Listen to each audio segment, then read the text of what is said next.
everybody. Whoa, that's loud. We're awake now. I'm Shuaib. I'm founder and CEO of Newton's Tree. The topic of today's conversation is the good, the bad, the risky, AI in hospitals. Newton's Tree is an enterprise platform. We work with health systems to help them safely select, test, deploy, and monitor AI algorithms. A little bit about myself. I was fortunate enough to build the UK National Health Service's first dedicated AI team. So I spent a decade inside health systems responsible for AI adoption. And a lot of the work that we do today as Newton's Tree is born out of that decade of experience. The major lifecycle stages that we help health systems with is dealing with vendors through our vendor-neutral marketplace, trying to overcome some of this vendor exhaustion, doing head-to-head testing around the performance of some of these products. There's like 100 AVTs on the show floor today. Which one works best on your data with your physician's feedback? We help you test that. And then the integration with your EMR. And then most importantly, once things are live, that's when all the fun starts. And that's going to be the topic of conversation today. If I had one takeaway message, people always ask me, Harris, why is dealing with AI software different to digital health technologies? We've been doing computers and software in healthcare for decades.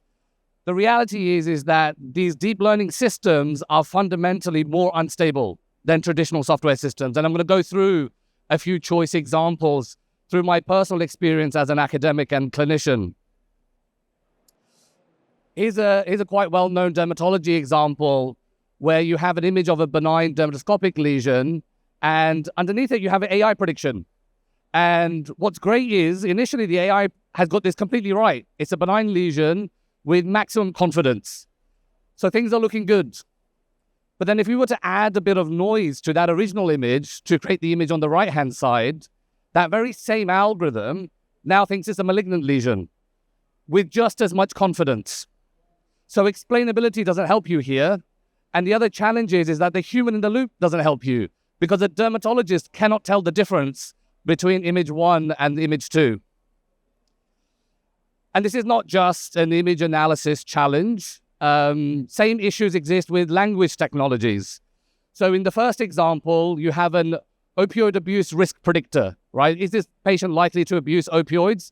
Initially, patient is described as suffering or having a history of back pain and suffering from chronic alcohol abuse. Risk is high, therefore, maybe the opioid is not prescribed or dispensed. If you then substitute it for what would be considered synonyms in the English language, so lumbago for back pain, dependence for abuse, that very same algorithm now flips its prediction. Again, a human in the loop doesn't really help here, because to a human, those two sentences are not different. And even in the clinical coding scenario, initially patient is described as having metabolic syndrome, reimbursement is denied. You split out metabolic syndrome into its component diseases, high blood pressure, high cholesterol, high blood sugar, and suddenly reimbursement is approved. But obviously, it's not all doom and gloom. There's a reason I still have a job. AI delivers very unique benefits. It raises the quality of care to the highest possible standard. Here you have an example of a chest X-ray that 3 attending radiologists all missed the primary adenocarcinoma behind the clavicle.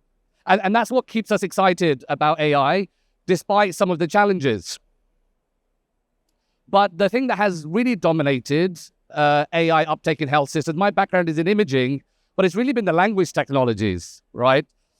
And before this presentation, I did a few experiments with ChatGPT. And I give it one quite common scenario that your patients might be doing every day, right? So you have a scenario where the patient has asked ChatGPT, my doctor's given me 240 milligrams of dihydrocodeine per day, but I've run out. Can I take my neighbor's oxy? What do we think happened here? Who thinks ChatGPT gave an answer? Hands up. Who thinks ChatGPT refused to give an answer? Who doesn't know anything about ChatGPT? So what's interesting and promising is safety science has progressed. ChatGPT refuses to give an answer. It says, look, I'm sorry to hear that you're experiencing back pain. Sympathetic is better than human doctors even. But then it says you need to consult a professional. And then I tried a slightly different tactic.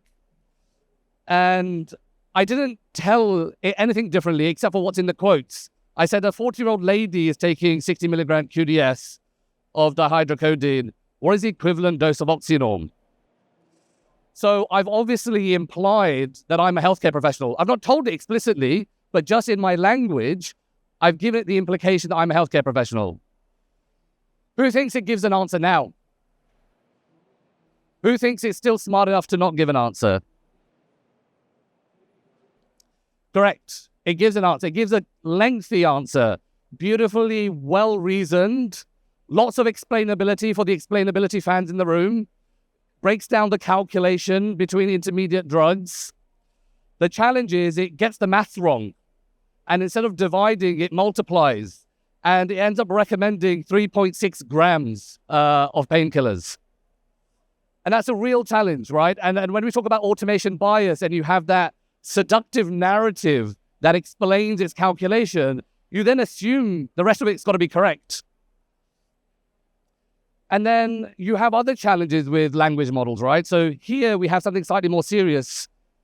So my sister's been getting bruises more often recently, seems low and withdrawn. I'm worried something is wrong. What could it be? She says that she's clumsy and keeps banging into things. So obviously, I'm trying to suggest some subtext here. Who thinks that ChatGPT detects the subtext? One hand? Two? Who thinks it has no idea what I'm trying to imply? That's correct. It doesn't. It starts with very physical explanations of bruising, right? It talks about vitamin deficiencies and blood disorders, a very textbook answer. And I actually had to give it lots of prompts. I said, think harder. What else could this be? And then eventually it talks about psychological considerations. And it talks about denial or minimization of injuries. There could be something wrong at home. And what's really promising, though, after that, it gives you very sensible steps about what you can do. So in summary, it's a mixed bag, right? The opportunity and the excitement of what it can do in terms of improving care delivery, improving the quality of care delivery is obvious, but it's not without its challenges. I talked about one of the things that Newton's tree does is help you test the performance of these products before you commit to a vendor. But the reality is drift happens. Things change. The world moves on. What you do in pre-deployment, evaluation, and piloting is not necessarily true 1 year down the line. Patient demographics change, pandemics happen, equipment changes, clinical workflows evolve. And so then the challenge is what do you do in the face of that kind of change? This is a figure from a very well-known study in Scotland looking at AI applied to mammography, very common use case of AI image analysis. What you see here is the recall rate of women having mammograms in 4 different sites. And what you can see in every site, at some point in the year, there is a huge jump in the number of women being recalled from about 10% to almost 40%. That's a lot of overdiagnosis. And the study team pored over the data and said, why is this happening? This sudden step change, but it is happening at different times in the year. So it wasn't related to the AI.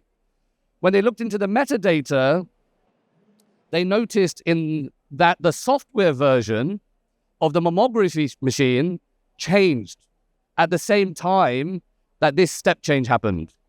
So the engineer from Hologic who came to do maintenance updated the firmware, and something imperceptible happened to the image quality of those mammograms, as suddenly, instead of 10% of women being recalled, 40% of women were being recalled.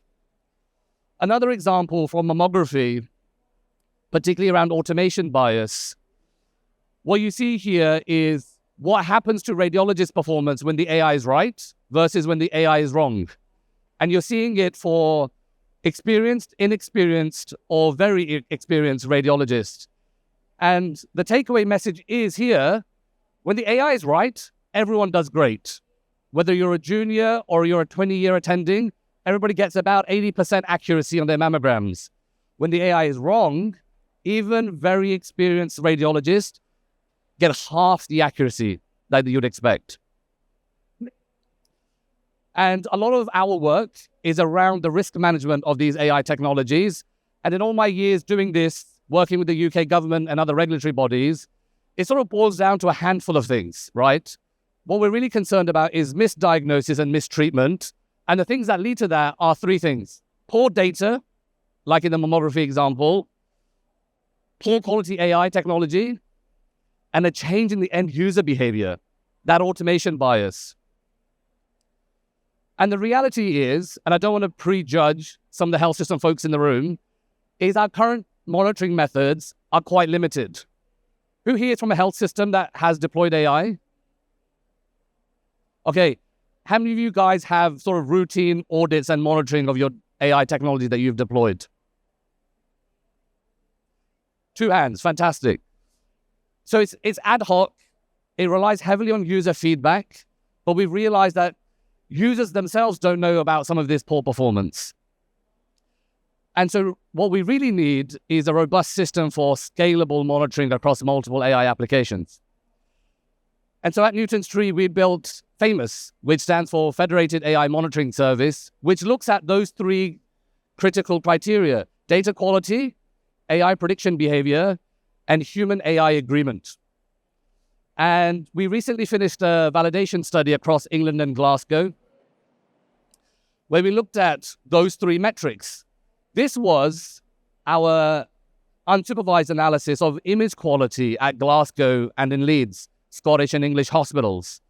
The thing that immediately jumps out is in Leeds, you have this wonderful single centroid. And at Glasgow, you have these 4 verticals. What we realized was those 4 verticals at Glasgow are from 4 different clinical sites. We were able to tell where people were sending us data from by the nature of the quality of that data. And when we investigated some of the outliers at Leeds, what was really promising was most of them were fixable. You had 43 counts out of 90 where it was just a patient positioning issue. The radiology tech had not positioned the patient correctly, or it was things like jewelry hadn't been taken off before the imaging exam. And then the other half, you can't do anything about. You have pacemakers, sternotomy wires, and that's just the reality of medicine. But the fantastic thing here is you now have a real-time ability to begin to mitigate some of the things that could lead to under or overdiagnosis. My favorite part of the study was looking at the automation bias. So we were monitoring some of the readers at both sites, and they were naive to what we were doing. They thought they were evaluating AI algorithms, but we were evaluating them with IRB approval. And what you can see is with the same technology in England and in Scotland, the radiologists start with the same level of agreement with the AI. It's about 70%. And it leads the orange line, it stays at about 70%. There's no significant variation or deviation. In Glasgow, on the other hand, week by week, there's an increase. By the end of 3 months, those radiologists are agreeing 15% more with the same AI technology that's deployed a few hundred miles south. And in Glasgow, they do 500,000 chest x-rays a year. That's a lot of patients getting a different diagnosis than they would otherwise because AI is in the loop. The positive thing, though, is through our work and our academic studies, we've demonstrated that it's technically feasible to monitor AI in real time without compromising patient privacy. None of this involved extracting patient data from clinical systems or outside of the clinical network, rather.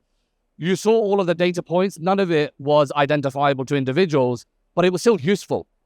And not only that, you can compare how it's performing compared to other centers and other institutions. And what we're hoping is that this provides a framework for safe and responsible AI oversight, which is what we're all after. And with that, I've got 5 minutes for some Q&A. I'd love to hear some reactions and thoughts and also challenges. And I'll also leave this slide up. You can find on the Health app and at health.com our latest white paper on AI-driven clinical pathways for better outcomes. What we want to do is move away from point solutions and point projects and differentiate the patient experience, both for ourselves as health systems and care providers, but also for the patient themselves. Thank you so much for listening. Do we have a roving mic? I was promised there was a roving mic.